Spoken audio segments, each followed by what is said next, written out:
You are listening to The Edge, a podcast for personal development junkies and visionaries living right at the precipice of oh shit meets fuck yeah. I'm Nadia Munda, an embodiment and relationship coach and a lover of all edges.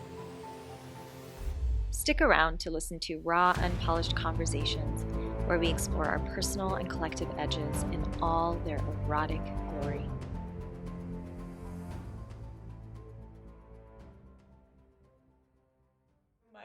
No, I give Gary Vaynerchuk a lot of shit, but like I feel like he's chilled out. I mean, he is not really the embodiment of chilled out. Yeah, I was just gonna say, but I wonder what he has been like. at least promoting more slowing down and chill out culture and don't hustle and like what are the things that matter. So I feel like I gotta give him props. I feel like watching Gary Vaynerchuk is so endearing. He named his wine brand Empathy, or like one of his wines is named. Brand? Yeah. He's like that's how he got famous. He was like one of the first people that sold wine on the internet back in the first days of the internet, and he discovered empathy, and so he has this word empathy. He thinks he discovered empathy. No, like for himself, he didn't know about the word empathy. Oh, it was it was a big deal for him, and he made it a really big deal when he already had a platform. Okay, and he talked about it a lot. Right. Like it was this incredible new thing, but it just, I was like, oh, this is cute. You have like millions of dollars and you're super successful, and you're like, I just discovered. As if like it's this brand new. Wait, what would the names of our wines be if we had a wine brand? I feel like the name of your wine would be something like a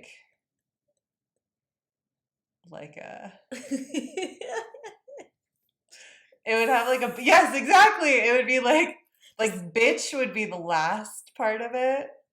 Listen up, bitch. Yeah. One time.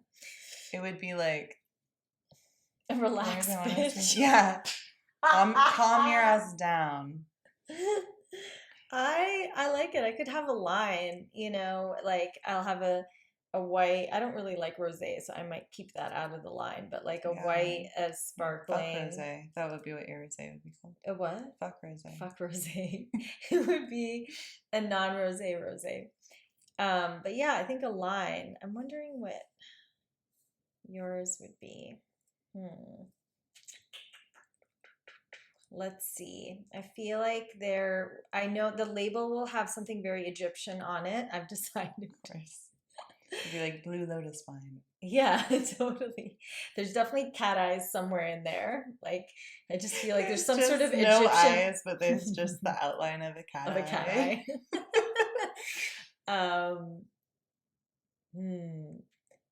I don't know. I feel like transcendence comes to mind. I don't know why. Transcendence. And then another one that's like the total opposite.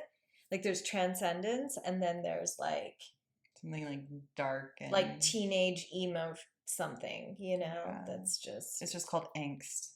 Oh, transcendence and angst. So good. There's a spectrum there that paints, right? You can mix the two together and see what comes. I think my angst when I was a teenager actually was something wanting to transcend being here. Yeah. Well, it would just be the gradient of all of the different parts that we've experienced. Mm-hmm. And have the different colors. Like it's like an ombre situation or like a rainbow. I think the angst would just have a picture of me as a goth with my middle finger up. Maybe we just need a line I would together. buy that wine. I would buy that wine too. Wait, so we're definitely, we just want to say this. It's our official announcement. Just Benstock, Nadia Munda will be releasing. My parents would be so happy. A wine line in 2025. It's going to take us a minute. What's our overall company name called? Egyptian Sisters. There we go. I know it's not very exciting, but that's what comes to mind when I think about us. Sisters. I feel like we've definitely done Egypt together before. I agree. For sure. Wait, so you were talking about angst and was going to transition into existential angst and talk a little bit about that, but then we got distracted by the screensaver. But I'm in a time right now, I would say about like it's been about 10 years since I got into the coaching world, and had my coaching practice, and I'm noticing myself in a stage and a phase where I'm really going back to some basics, where I got all fancy for a while. It's like, oh, now we're going to go and do this. And then 16 practices on top of each other. And then, now you're doing it during sex. And can you do breath work while you have sex, while you do that? I feel like it just got really complicated. And not in a bad way. It's like what I needed at the time. But I'm noticing myself going back to a phase of, it's the basics. Like, are you doing a basic seated meditation? Can you come back to are you even breathing? Where is your monkey mind spiraling? Just the things that I learned very early on, even before I became a coach myself, just when I immersed myself in personal development. And so I just think that that's an important conversation for us to have, because I do see out there that a lot of people like myself who get so far down the rabbit hole of personal development. The rabbit hole is great. And also, suddenly we're like this. Yeah. And we're trying to do this. We're just doing so much. And it's just wait, what is actually, when we strip it back down, what are the basics? And I'm curious for you, in your work, or even in your own practice, really, what do you find is one of the most foundational, fundamental tools that you come back to? Because I need some help. I think I'm a huge fan of meditation. I suck at it sometimes. So is this quiet complete silence? Is there music? Yeah, I personally, I go to a meditation school, so there's a specific kind of energy cultivation meditation. But I even think before that, just the ability to sit, and when I was 18 and I had my first spiritual awakening, I was everyone, no matter what I looked at or tradition or teacher, everyone kept talking about meditation. And so I would just sit and close my eyes, and every time I would notice my mind, I would just make it shut up. Not fighting it, but just the ability to focus on my breath and just stop thoughts. And I don't do that kind of meditation anymore. I mean, I do sometimes, but just being able to quiet something and be present. Yeah.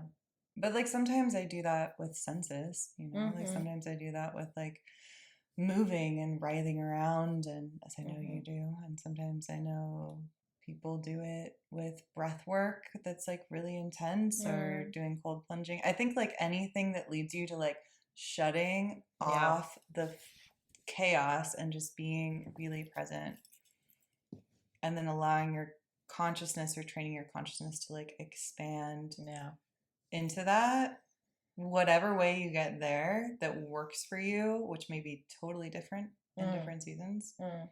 That's one of my main go-tos.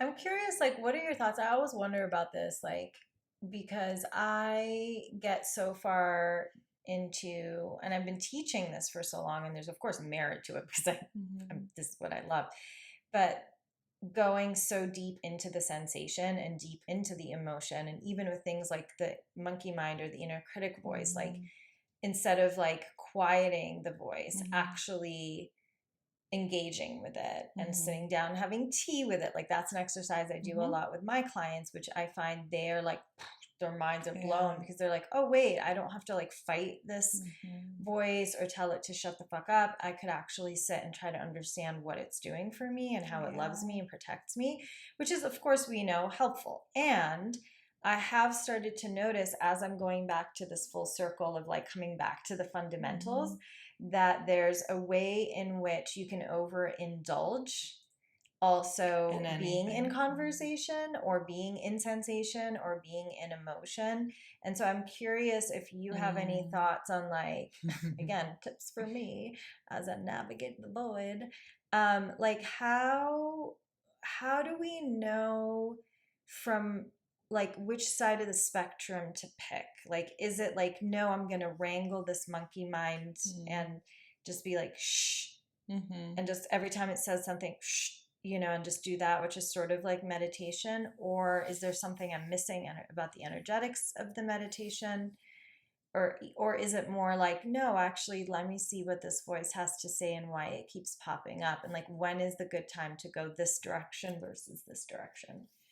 I mean, I think you can indulge anything too much. Like, I used to use meditation to get out of my body and not be present with my life. True. And like hang out in my upper chakras, because my lower chakras had a lot of shit going on that I didn't want to deal with. Good point. I didn't know that at the time. I've also deeply indulged. I've indulged everything. I'm gonna go like really deep into something to the point where I'm like, this is unhealthy, and then find balance. So I think it depends on like what is it that you need. So like you may be in a place right now where you don't have full capacity without someone else, like another body, another energy holding you through and bring you all the way through to dive into the conversation with those parts, and like we become so gripped and identified with, like when we're in deep suffering, going through really intense phases, like getting any witness perspective is it's just hard. And so I think that's when it's really good to have someone else hold you as you go into those parts, so that they can bring you all the way through. Because I think that what happens is if you go down into them and then you're really in the pain, it can just stir up so much that you're like just doing that, and then after a while it doesn't actually feel like it's working. I also think, and this is interesting because as someone who teaches somatic work and trauma and all of this stuff, or in healing in general, sometimes I think we just need to chill and like not do any of that and just like enjoy life, like go for a walk, hang out with your friends, accept the fact that like life feels kind of wonky right now, and then do like maintenance things, like what feeds your system. Does listening to binaural beats and like laying down, even if your mind is spinning, that's probably better for you than scrolling. It's kind of like in those phases I look for like, well, you still need to eat food and like maintenance your body, so how do you want to maintenance your energy? And I look for like little things, like listening to beautiful music and rolling around on the ground, or if I'm gonna watch a movie, watch something that's really inspiring, or if I'm gonna, I like really try hard not to look at screens. Not that I think we all fall prey to that, because they're literally designed to be addicting. But I notice I feel more anxious at the end of doing that. So it really depends on, I think, like where you're needing most. Also, if someone's processing, like different systems are different, processing different things, like it could be that, having cuddles and touch is like what you need. Like you just need co-regulation through touch with someone else. Yeah, or if you're like me, who up until very recently hated touch, if I was dysregulated, the last thing I wanted was someone to touch me. Yeah. Like I had to go through a certain phase first. Like it could just be me being alone for a while, taking a shower, taking a nap, and then I was ready for touch. But it was like and it was so hard for my previous partners. But then it's gotten easier. But I think what you're speaking to about fueling and about nourishing and fueling is regulation, right? It's like there's something that happens when we over intellectualize. So when and I see this a lot specifically in like healers and coaches and people who are, and therapists, like people who are actually in the personal development world. It's like the meaning making and the intellectualizing and cognitively understanding of every single freaking concept because we know it, right? We're teaching it. Yeah. It can actually start to work against us because one, either it leads to perfectionism, Yes. which, you know, we're like, I'm working on myself. It's like, no, you think you're a fix-it project and you're trying to fix yourself, which is not necessarily helping anything. And then the other piece, which is just like actually dysregulating your system by overthinking about, well, is it because my mom at age 5 did you know, and like you go into this whole rhetoric and story. Yeah, and which is like, it initially is a relief, like you, when you go to therapy first, or you even are talking to a coach or whoever, whatever type of therapist, like you are going, oh wow, that's why I feel like that, or I do that thing with my partner or whatever, and it feels like, there's like an exhale and a regulation that nearly comes with understanding and identifying the problem. But then there's a place where then it starts to snowball again. Yeah. And that's why when you talk about like, just go hang out with some friends, go be like a fucking human. Yeah, like I'm always like, okay, you know, go eat some good food, drink a glass of wine if that's your thing. Like just go be human. And I think there is something true to the whole ignorance is bliss piece, where it's like, okay, like you said, overindulging in anything's not good. So we don't want to be totally ignorant, but overly knowing or paying attention to every single thing. It's like, oh, my left shoulder is doing this and done this, you know, because of it just actually reinforces the problem and keeps us dysregulated.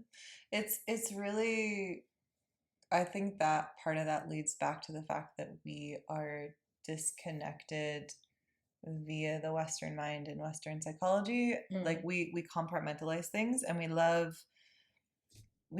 breaking everything down to its smallest little bittiest thing, and we don't see like the holistic nature of life. So in spiritual traditions that are where, like, okay, if we look at where did healing come from? Where did psychology come from? Where did archetypes come from? Where did all of the stuff that we're actually using for self-development come from? It came from medicine people, shamans, and ancient spiritual traditions, which have a cosmological framework for how we as a human being are interacting with life around us. So we don't just take this little itty bitty thing and then put a magnifying glass on it and then not see the interconnectedness with everything else. And I think in the West we do that because we like our diagnoses and we like our symptoms and we like having the specific things about what's wrong with us so we can check off the box and feel control, I think. Yeah. And what's hard about that way of seeing, that's like when I feel into like what you're saying and what my mind does when my mind does that, because I grew up in the West, it's like taking, like, you know, when you use a microscope and then you take all these, like you can do even closer and even closer and even closer and even closer, and so that's great, you can look at the one thing. If you're doing surgery, you need to be able to do something like that, right? If you're in the middle of a healing process, it's really good to have that. But if that's disconnected from everything else, then innately it causes like dis-ease because there's more disconnection. So it's kind of like you're looking from the vantage point of the paradigm, which is part of the problem. Yeah. In a lot of ways. Well, and then also the irony of like, the whole point of personal development is to enjoy being a human more. But then if you're interesting. but everyone's so obsessed with getting better that they forget about the part where I'm like, okay, but we do all of this in order for you to go out and like enjoy nature, enjoy good food, like the truly animalistic primal things that, and also hedonistic things. Like, again, you don't have to swing the pendulum all the way to the side where you're like drugs and rock and roll, you know, but like, yes, go out and have a good time. That is the point of being here. Like, you're not a, like, you know, honeybee. You're not like a, what is it, worker ant? Is that what it's called? Worker bee. Well, the ants work. I don't know if they're worker ants, but they do work. They are worker ants, technically. I don't know if that's the name for them. But yeah, you know, they're like soldier. Like, yeah, like that's not this ants. Lifetime for us. Like we're not doing that, right? What we're doing is We are spilling water on ourselves. We are thirsty and drinking up. We are hydrating. We are filling ourselves. That's what we're doing. Everywhere. Yeah, because that's how I want to do it. I just want to be like, nah, because there's the other way of just being like, for anyone who's just listening, I just took a very prissy sip. Prim and proper sip of water. And just meanwhile, I'm like spilling water all over my chest. Or just drinking up life. Enjoying the nectar. No, I think it's interesting that like saints drink wine. Like there's this like very puritanical overlay, right? The wine. There we go. There we go. Walmart. From angst to transcendence. A spiritual journey. But there's, I think it's only, I mean, you can have ascetic practices where they're like completely, they renounce everything, but I don't know. I don't want to do that. I'm not living this life to do that. I've had phases of doing that for specific spiritual practices that are great. Yeah. But I think that the way that we look, I teach about this a lot because whenever I teach when I'm training practitioners and I teach this in center too, when I'm teaching anyone in any vein of self-development work, I have to bring the context of you're not a problem. You are not something to fix. Totally. And if you look at yourself like I'm going to fix something, you inherently are bringing the paradigm of I'm broken. Yeah. Because the only reason you need to fix something is if it's broken. So that doesn't leave any room for self-discovery. Yeah. Doesn't leave any room for curiosity. Yeah. It doesn't leave any room for love for your system.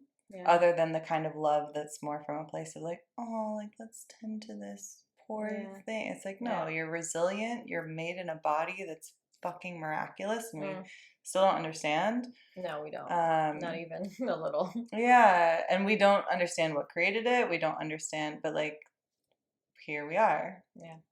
But that takes like the mystery and discovery and I don't know, all this like potent, full, rich, deep, mysterious, spiritual, what the fuckery that comes with being alive that's been just stripped away. And then we're like, let's take Western psychology and like everything's so fucking sterile.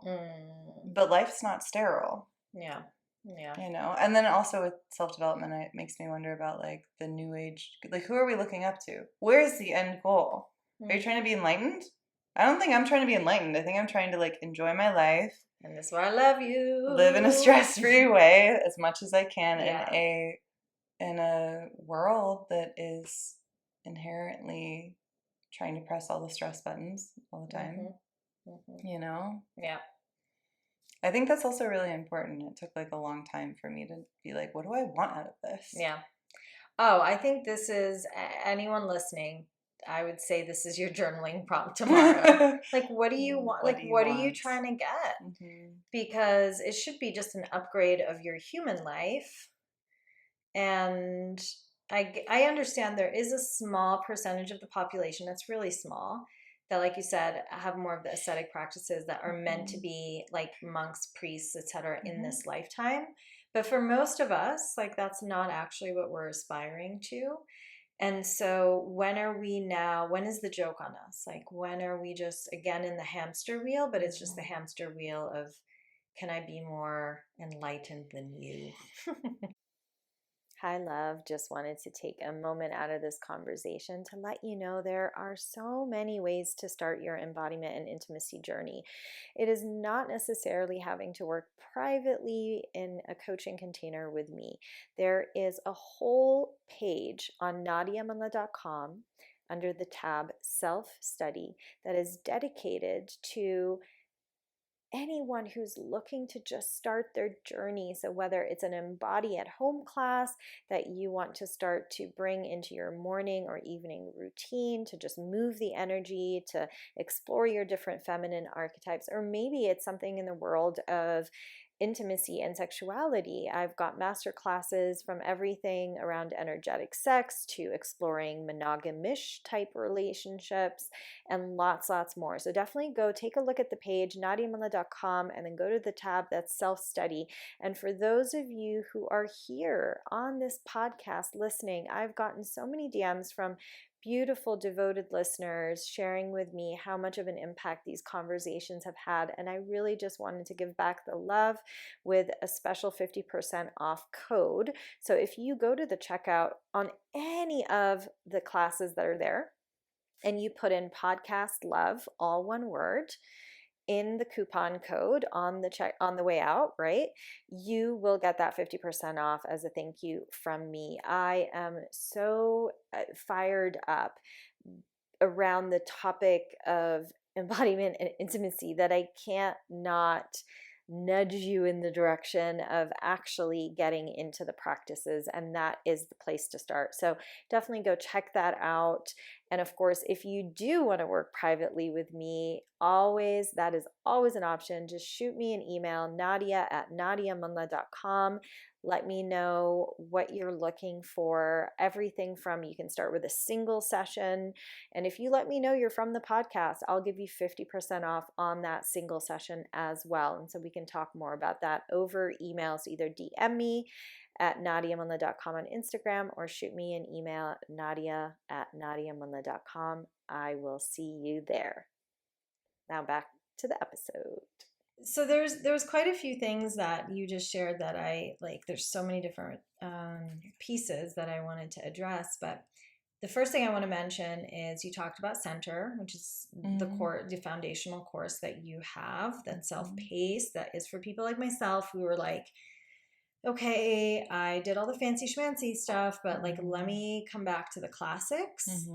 And so we're going to have that in the show notes for anyone who might be interested. But I just wanted to like mention that because truly, like, I've taken some of Jess's workshops, and it's like, and I've done a lot of work with different like trauma teachers, and I would just say I'm like pretty picky and just hold a certain, like standard to the people that I work with. And yeah, you're definitely up there. So I just wanted to shout that out. But then also there was this piece you spoke about around the sterility that is starting to invade and take over. And it's sort of interesting because, you know, like there's a parallel with like with pandemic, and we all got a little bit obsessed with, you know, hand sanitizer. And I mean, there is this thing where it's like, what happened to, and then of course there's the other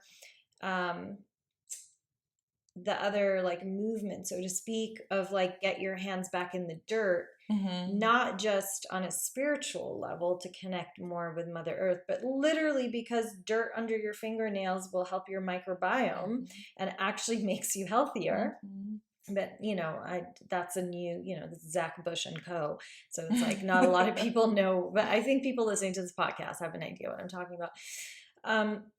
And so I think that there's this interesting way in which in the trauma education world as well, in the nervous system and like psychology and psychiatry and like just mental health and like just that whole bubble, in the Western world is really heading in the direction of how do we sterilize even more?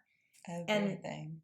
And part of what I saw, you know, doing a little bit like just playing a little bit in the somatic experiencing world. And then also on the other end, working with like priestesses where it's like, it's a lot more mystical and sacred and embodied. And like seeing these two worlds and being like, there's some great stuff on this side and there's some great stuff on this side. And I would love the science and the sacred to merge more. And I think that that's one thing I love about you is like you do play in that in between, as I hope I do. Although I think you bring in more science probably than I do, being that I'm not a trauma expert. But I think that there is something about this beautiful merging of science and sacredness, or even science and sensuality, that I would love for you to speak to a little bit. Like, what are you seeing? What does it like light a fire in your belly? Like, just, yeah, talk to us a little bit about that, because that's very unique. I don't see that often. Yeah, I mean, what's interesting, just like a side note to that, is like if you look at, so Isaac Newton was an alchemist. Most people don't know that. He studied alchemy. The church really did a good job at like putting that to the side. I mean, like he's a scientist, Right. but like if you go back and you look at, okay, well, when did that stuff start to get disconnected? It's really interesting to look at the history of our culture and religion and all of these different things that came in. So inherently, I think there's a natural science that I would even say like shamans know, and like but it's not how we would be like, this is scientific, but also they've known, I've studied with shamans in the Amazon rainforest, and they know every single plant, right, what it does, how it works in the body, what it works on. So like, but we think about them as primitive. It's not out of the textbook. That's why I think. Right. Like they didn't go to school and sit on the desk, but it's like it was more just knowledge that's passed down. Totally. Well, and also like they were seen as like savages when a lot of the Eastern like Europeans came over, and it wasn't everyone, but there was the sense of like, oh, like these people are like, you have to demean people to be okay in your mind with destroying their temples or like taking over their land or whatever it is. And so I think that there's still all these little smatterings of that in the way that we view healing. But I, it's interesting because I learned somatic work at the very beginning of my journey when I was 18 in hypnotherapy training that I just wanted to be in because I read a cool book on past life and between life soul regression. Of course, hypnotherapy. I mean, that makes total sense. And my life was falling apart, and I was like, oh, maybe I'll do this. And so there was some science in that, but there was also a lot of working with subconscious reprogramming and things like that, which was seen as pseudoscience then, and now is like starting to be more and more accepted. Hypnotherapy was still seen as pseudoscience then. This was in 2010, I believe. So it was still like fringy and weird to most of the world. Yeah. But then, so I came in with that. I learned a few other like NLP and other theta healing, which I taught for a long time, like other forms of subconscious reprogramming.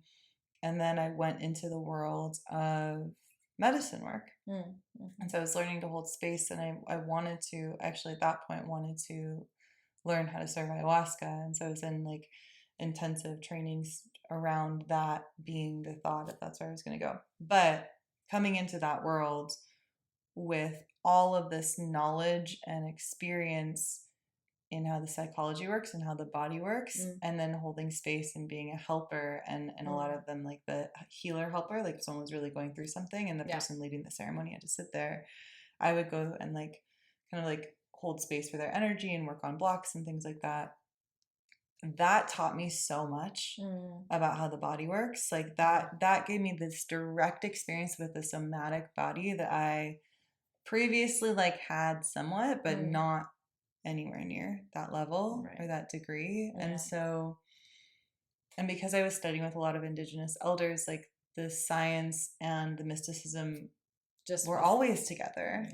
Like it wasn't, it's, and they were always really embodied. Like there was something about knowing that, having the vantage point of working with these different medicines in a ceremony ritual space, and literally like having a certain level of x-ray vision come online where I already knew how to work with someone not on medicine, but then being able to see, I don't suggest people just do this. I was in pretty specific veins of training. So this isn't just like, go take mushrooms and do energy work on whoever you want because you think you're a shaman. That is not what I am saying. Please don't do that.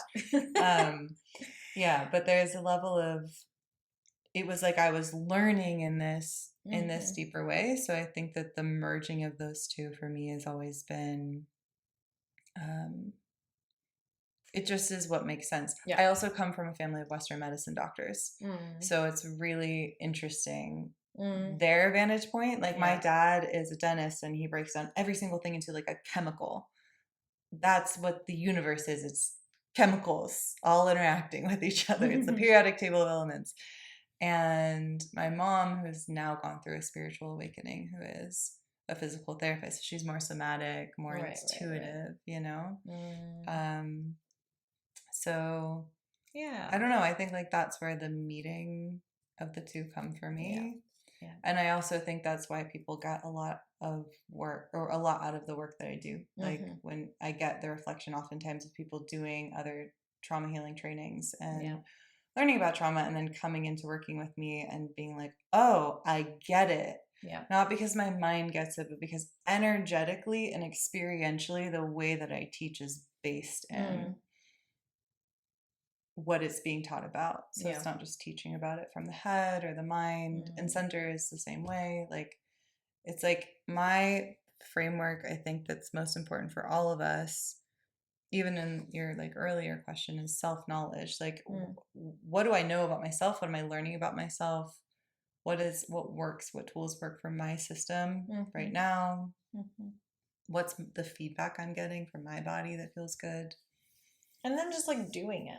Like doing things, because I think there is so much intellectualizing, and as you're even recently just watching like a very masterful mindset coach do work on someone, but it was so fast and it was like you could tell like her system was not keeping up. It was like, but her mind, both of their minds were playing, and it was like intellectual stimulation, masturbation, whatever you want to call it, but like, and it was like very it was nearly like entertaining. It's like, oh, okay, well, this is your story and now let's reverse it, and and I just, whenever I watch that, I just watch the body, and I'm like, the body doesn't go at this pace. The body goes a million times slower. And so your mind can do the whole mindset game and then be like, oh, okay, I no longer, like, I can see how this is a limiting belief. But then the body is like, what just happened? Totally. And then goes right back to the same shit the next day. Right, because the subconscious lives in the body. Well, let's talk about that. Like, let's talk about that. Because I feel, I'm really curious. And, one of the things I wanted to ask you is just, what do you think starts to shape, like in your understanding of the nervous system and trauma, like what shapes the different responses to fear, right? Like the flight, fight, and fawn response. Because it's so interesting. Like we can look around in our group of friends or anyone and our family, and we're like, oh, look, this person tends to go into this. Now, obviously, I mean, some of us have quite a few, but it's like there's a dominant one often that's like, oh, that's sort of their go-to. Why do you think that is? Like, what is it that happens? Oh, I mean, go for it. Really is. I've thought about this a lot because you can have two of the same people. I was talking to a friend about this recently where I was starting to explain to her, she has a very dominant fight response and she had a pretty traumatic upbringing, a lot of physical violation when she was younger, not a safe environment. But she had a roommate when she was growing up who had almost like exact same story, but her roommate was stuck in freeze fawn response. And so my friend seemed like really aggressive and to her roommate, and she couldn't understand like, well, why is my response this way and her response is that way? And it just, different people respond in different ways. Like it's so nuanced what can create that. And you could take it all the way esoteric and be like, well, what's your dominant astrological makeup, right? And do those forces come online more? Are you someone who's going to go more into like a yin, feminine, I'm just going to tend to everyone's needs around me? Are you someone that's has more like yang or fire, masculine, like I'm just going to attack the thing in front of me? That could be one way of looking at it, but that's not necessarily going to dictate it either. I think one of the things that I've noticed is that if you were in an environment where like you had to survive. Like you had to. Either your parents weren't there or you were in a super chaotic environment. If you grew up in war, if you grew up with like destabilization, like there is no, you have to respond. And so those people will tend to have a predominant fight response if your environment's just unsafe and you have to fend for yourself. If you were overpowered continuously, you likely at some point in your development collapsed more, and maybe you are more aggressive over here with people that you can dominate, or you repeat the pattern of the parent that dominated you. There's so many different things. But around authority, you cower, or you turn into more of a fawn kind of response, or you turn into more of a flight response where you're like, okay, well, I'm not going to fight you, but there's all this super aroused energy in my body, and so I need to do something, so I'm going to constantly kind of go. I think about that as like the assistant in The Devil Wears Prada is a good like example of the flight response, where it's like she's not fighting, there's a very dominating figure, but there's this like frantic energy that constantly has to go and do and create and I can't like stop and chill. I love that that movie so much. I know, it's such a good one. And then like the free, there's different things. Like it's a good point. Like I think about siblings who have the same home environment and who are do total opposites. That was me and my brother. My brother was full-fledged fight, and I would acute fight, like if things really built up. But I learned to turn internal and basically disappear and went into more of like a freeze fawn. So then would you say, because a lot of us just have a hard time like just advocating for our needs and holding boundaries.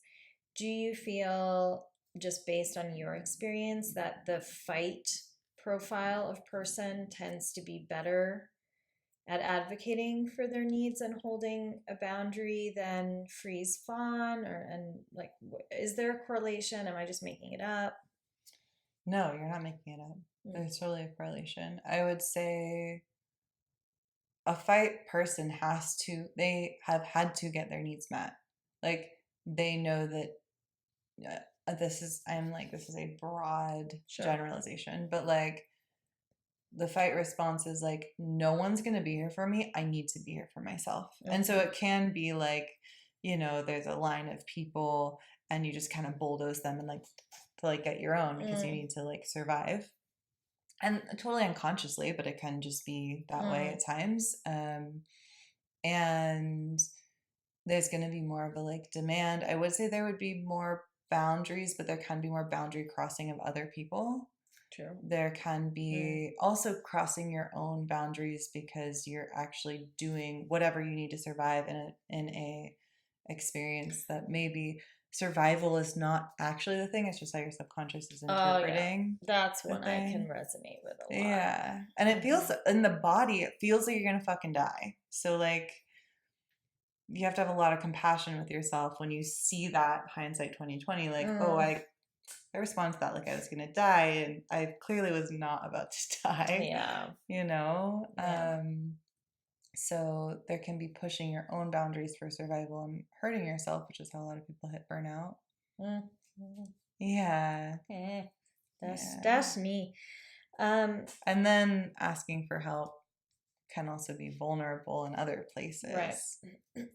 So it's I wouldn't say like no one like there's this balance of different things. Like a fawn person may be really able to, I don't know, ask for help in ways that a fight person would dare not, because if I expose that vulnerability, I will die. So.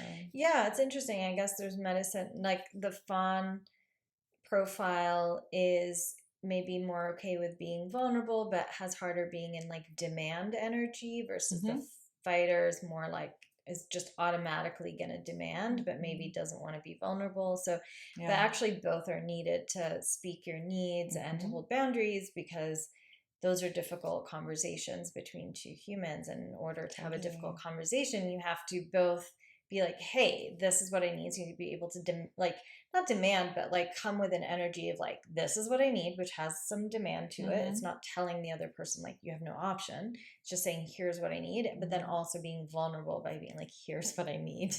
Yeah, exactly. So it's like a little bit of both. Yeah. And there's something about like it may be very vulnerable for someone with a more fawn response or freeze response to say, hey, like to be direct. To say, hey, this is actually what I need, could feel in their body like I'm about to get hit. Yeah. Or like it is absolutely not okay for me to center myself in a conversation and be direct, independent of what that does to the other person. That can feel incredibly vulnerable. Whereas to someone who has a dominant fight response, like, well, that's what I need. Like it can be not a big thing, or flipped. Is something that someone with a fawn response like is used to asking for, like, hey, can you I'm sharing this vulnerable thing, like I would really love for you to just be there with me, or whatever it is, like a more vulnerable thing that's really comfort zone for them. By response person may cringe and be like, I'm not getting anywhere near that. I will make the funniest fucking joke about it, but there's no way we're touching that because I take care of myself. Yeah. Why would I need a new one? What if the white wine and rosé and the whole flight is like fight, flight, freeze? What kind of wine do you put in the freezer? I think that's like a white wine. Yeah, but not for too long because then it will just explode. Oh, okay. Yeah, definitely not with bubbles because then it will explode in 2 seconds. Okay. Yeah. But no, I mean, I'm kidding. Obviously, that would be an epic just failure. It would not go well if we called our wine fight, flight. But what we could call our wines are like capacity, resilience, adaptability, like all of these pieces, which I want to talk about a little bit because was that like the cheesiest transition ever?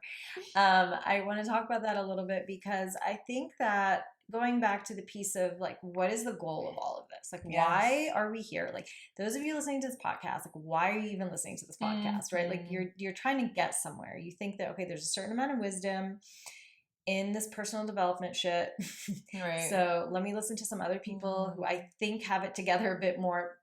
Spoiler alert, we do not. Everyone's a human. We don't know what the fuck we're doing. Unless you're enlightened, which I've never met anyone that's actually enlightened. Yeah.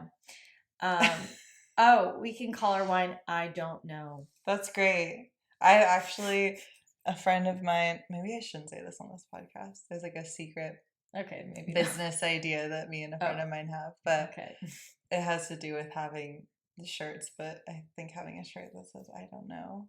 Oh, I mean, just big, bold, like, I don't know.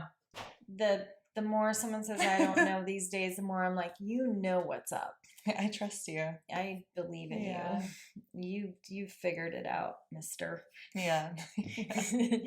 So figured it out that there's no way anyone can know. No one knows because we don't know.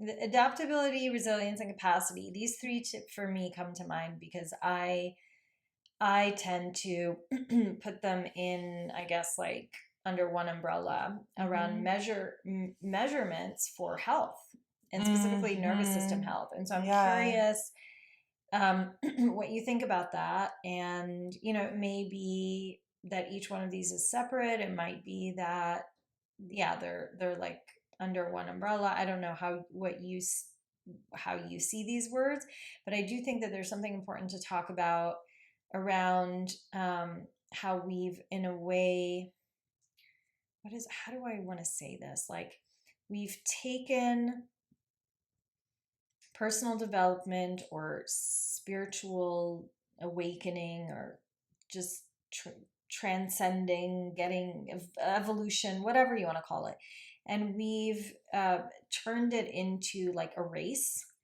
and like a game, and we're trying to get somewhere, and there's very particular metrics around, it means I need to be more productive, more happy while I'm productive, manifest millions, because the more aligned I am, the more money comes to me. You know, whatever. Like there's all these bizarre metrics that we've started to unconsciously, like I can see it's like in me, and I'm always talking about how I don't like it, and still it's internalized. Right. So I want to go back to these other, I want to propose, I guess, some other measurements, other metrics on what it means to be healthy and quote unquote further in your personal development when you have more capacity, when you have more resilience, when you have more adaptability. So can you speak to that a little bit? Yeah, and just share your thoughts. I, flexibility in our states, lucidity, at least to even make the choice to change a state, not from fighting yourself, but from knowing like I just actually need to gear shift a couple degrees down because I'm starting to escalate,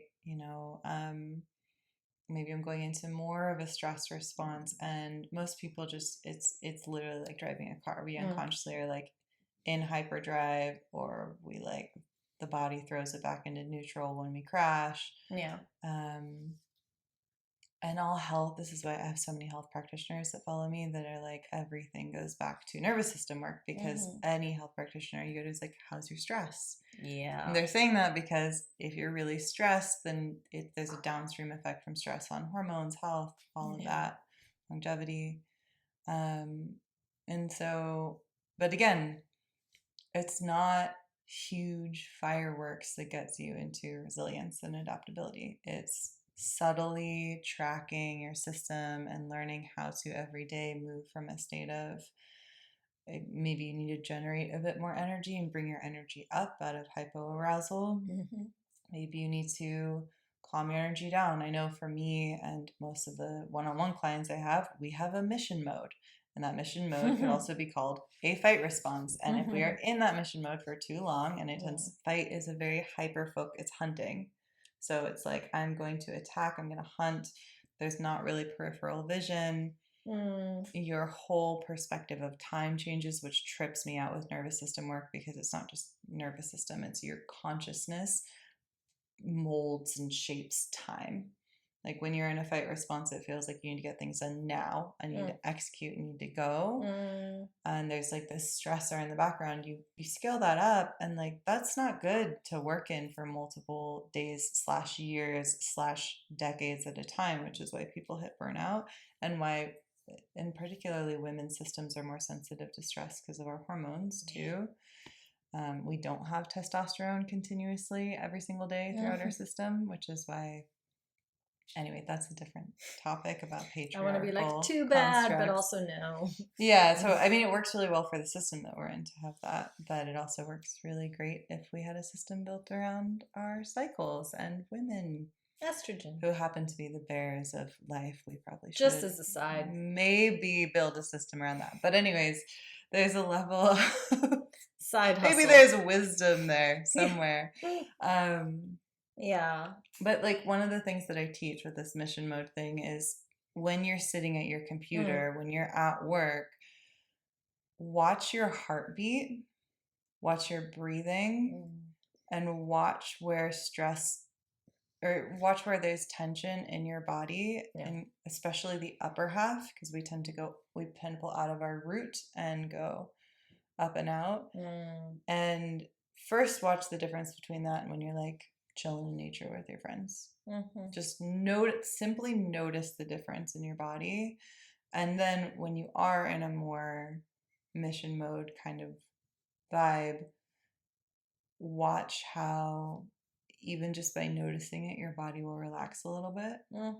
And there's a way to like calm down, to orient yourself, to breathe, to regulate, to widen your perception, widen your senses, your ears, your smell. I don't suggest working for really, and I don't even always follow this rule, but like more than 45 minutes before you take a 5-minute break. Could be a 2-minute break. Just get up and do something different so something can reset. So when I think about resilience or adaptability, it's not what we do in one big firework session. those can help for sourcing core charges, but it's what we do in those daily, like, okay, am I upregulated? Am I downregulated? And that's really with Center and with Phoenix Path. But with Center, I really wanted to create a program that anyone could take so that they can get that acute of subtle tracking when I'm talking to my partner.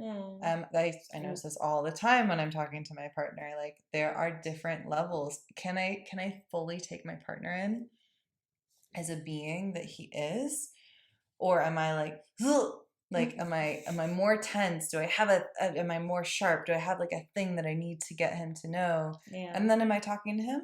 Yeah. Or am I totally in a different state? And so like those subtle, it's really like dialing something in day to day that I think builds resilience. I mean, that's what comes up for me.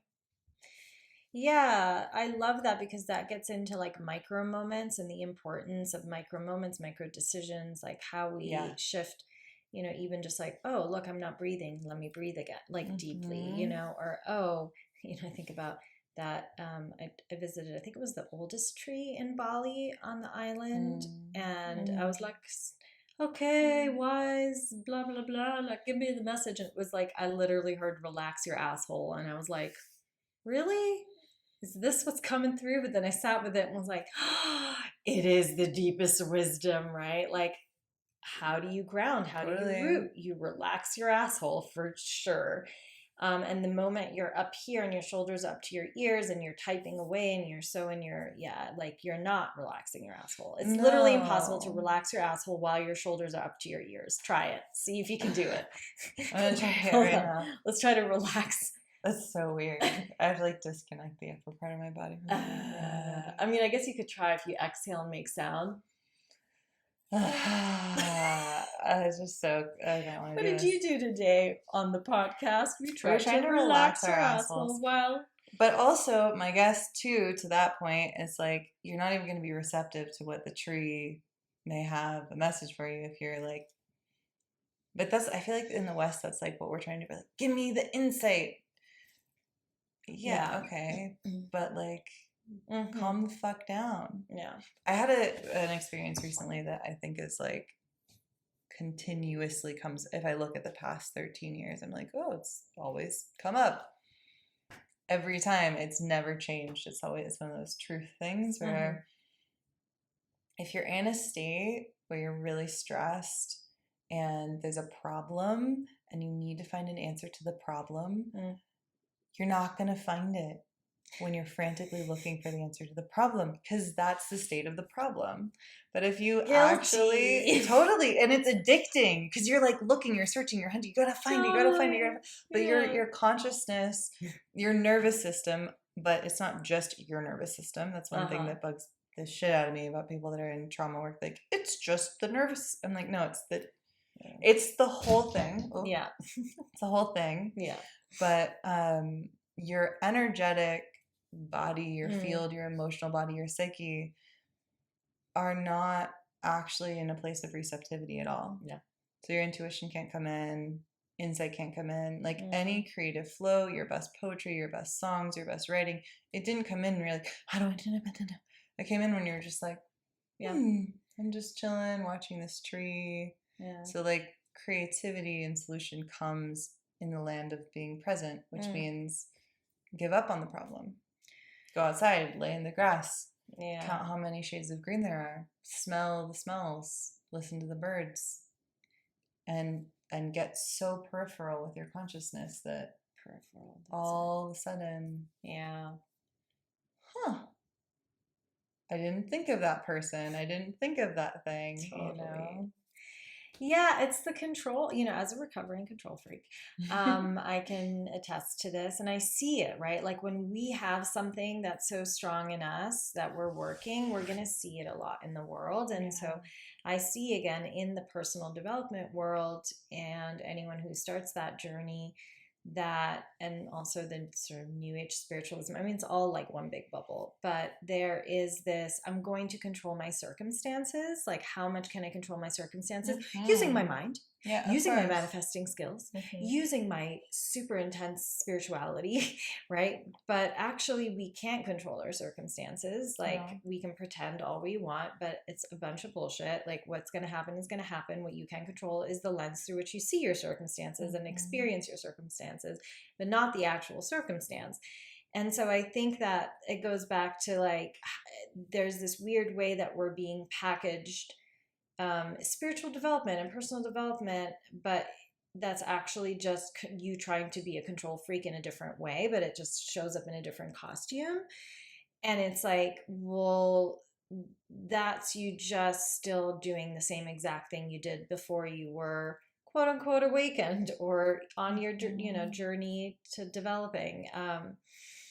That I don't know, it's just like it's something that has become so spotlighted in my consciousness recently, where it's a reminder to us, going back to the resilience, capacity, and adaptability piece, that what you do have control over and what's good to have control over is increasing your capacity, increasing your resilience, going like, you know what, life is hard sometimes.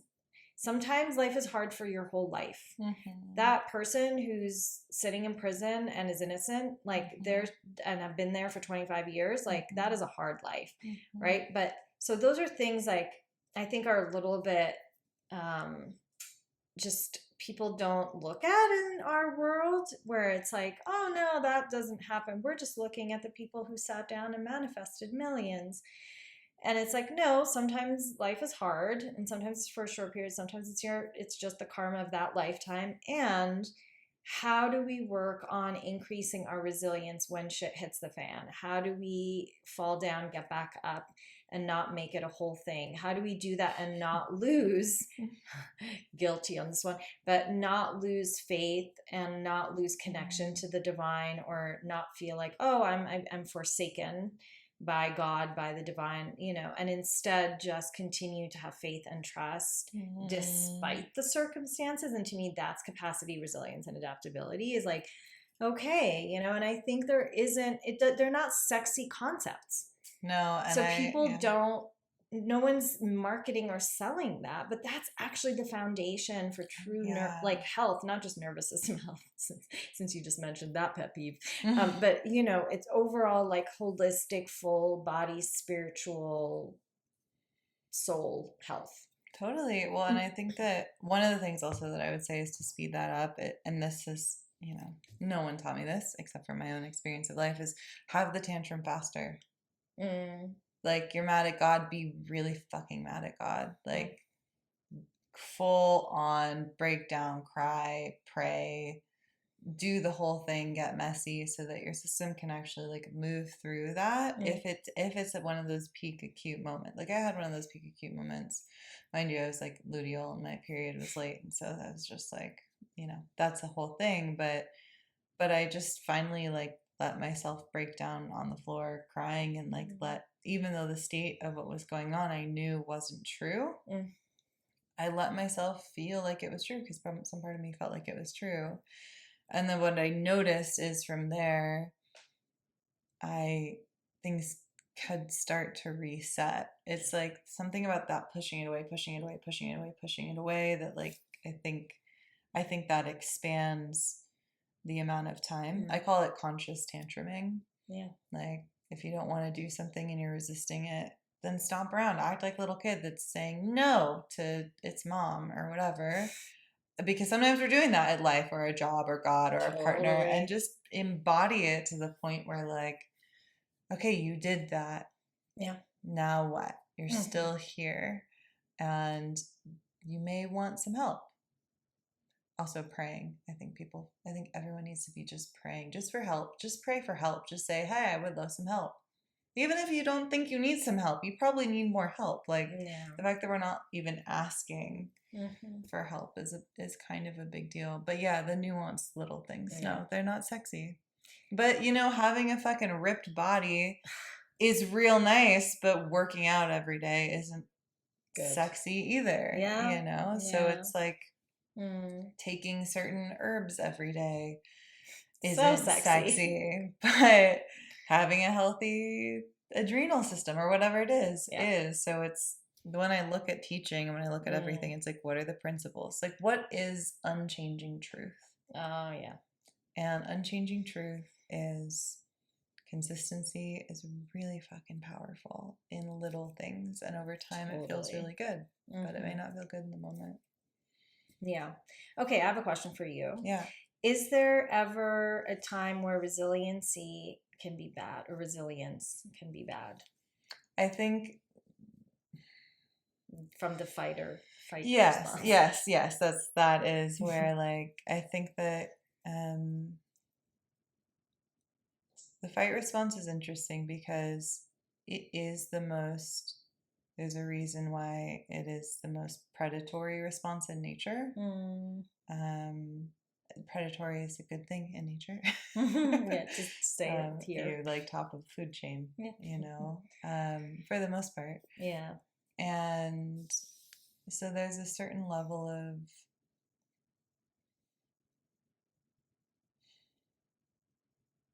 when shit hits the fan, it's really good to have that as a response that you have. It's a lot better than to freeze.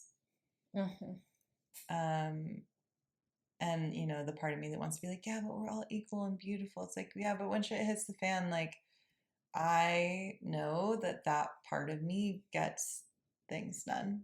Yeah. Mind you, I didn't have that part of me. I used to go into freeze. And I had to do a lot of anger de-repression, which is like a common freeze fawn thing. And then all of a sudden a ton of my fight drive came on. It's really nice. I like that I have it now. It's a lot to manage. It's a dragon that I'm constantly like, okay, let's calm and flow your energy. I think the fight response or the resiliency in the fighter, yeah, it's not helpful to have that when you need other people and you've built a life on like, well, I can take care of me, so I've just got to keep taking care of me. Right. It doesn't allow you to even see the help that may be around you. You know, it's impossible for other people to help you if you are constantly questioning their ability to help you versus actually giving some space for people to show up, you know. Yeah. There's also a lot more creativity that's available when we're not warrioring our way through life all the time. But it can also feel like an ego death to the fighter, the warrior in us to let go of that, because if that's how we've gained competency and self-worth and love, then letting that go may be like, well, who am I without it? Do I have worth? Yeah. Especially in a society that praises us for it so much. Oh, yeah. I mean, it's like the fighter wins in this society. Totally. So it's really hard to be like, I'm going to let you go. Yeah, totally. Now, goodbye, sir. Of course, mine's a man. Yeah, I think also there's an interesting thing because the fighter, at least the way that it actualizes or expresses in me, is not so much like I won't depend on other people. I actually sometimes over depend and over ask for support. Like I really go for it. Like the phone a friend thing is strong in my world. But it's more not letting the divine help. Yeah, that's really common. And so the co-creation piece, right? It's like I had to literally create a whole framework for myself and my clients around co-creation because it's so hard for me. Because I'm like, no, if I want to see it happen in this lifetime, I have to make it happen. But not so much like, oh, my friends can't help. It's just like, oh, I can't just sit around and like let nature or God get it done. Like that's never going to happen. Like I have such a deep belief around that I'm still well, and that makes pulling sense on with like your story too. It's really common for any of us that have grown up in, to put it lightly, chaos. You know, to be like, where's God exactly? Where's this all-loving, benevolent presence that's supposed to take care of me when, you know? Like, life is good, huh? What? Yeah, like, exactly. Everything works for me, not against me. Are you sure about that? Yeah. That's a big fighter. Yeah, so if anyone listening is like, oh my God, I have those thoughts. Yep, you got a fighter in you, which can be Totally. really, I mean, it got me really far in life. It really did. It Yeah. got me out of a war-torn country. I survived the war first. Let's start there. That happened. Got out of, you know, a war-torn country, got myself 2 careers where I was pretty successful in both, like do my own thing. Yeah. And also my spirit is like, that's what'll happen is there's an expiration date on it. There is, and I'm there. Yeah. I expired. The fighter expired a few years ago and is still trying to figure out what to do. Like, yeah, the whole thing is an interesting one. Yeah, I mean, there's like there's a lot of heart stuff in what you're talking about. Like that fire of the warrior is very like heart fire, but also the lack of trust in the divine is such a big core piece that I think like I actually think most traumas go back to that separation. Yeah. And so it's like looking at something that can be collective, but regaining that, rekindling that. It's huge. It's a really big piece. Whole other podcast. Yes, whole other podcast about for sure. Separation from God. Yeah. Wow, this has been, I feel like, so full of info and really good promo for our wine collection. And I'm very delighted. And I'm curious if there is any other piece from the things that we started to address that's like lingering, like a tab open in your brain that you're like, oh my God, if she ends this podcast episode before. I just love that we ended on the separation from the divine being like next podcast because I think actually all trauma goes back to that. Ooh, do you want to say a couple of sentences, like a little teaser, a trailer for the next one? It's interesting to watch how much the trauma of not feeling seen, heard, held, the fear of being abandoned by others, like the things that play out with other people, if you just take a moment and question within yourself how that might play out with God. And even if you're someone that's like, I fully trust God, I don't trust other people. It's like, okay, great, but you're here. And so a divine intelligence put you here. So what's your relationship to that? So I just think it's an interesting inquiry to have, and that's all I'll say about it for now. It's true. I mean, when you're in the deepest trauma triggers, when you feel the most lonely, and you can no humans can help. It's because it's all about you and God, or you and yourself, which is ultimately the same thing, right? So it's like you start to just feel like, Well, more coming soon, guys. Center somatic toolkit for your nervous system. It has a whole practice library in it. It has over 20 practices that you can do daily on top of 6 other modules that help you track all of your different patterns in life with emotional mastery and nervous system dysregulation. And I just think it's the foundation that everyone should have. Even if you think you know what I'm talking about, really ask yourself, do I know about trauma and nervous system regulation and emotional mastery from my head? And look in your life, ask yourself, do I actually need more help with that? And so it's foundations from a really deep level, not just being taught more information.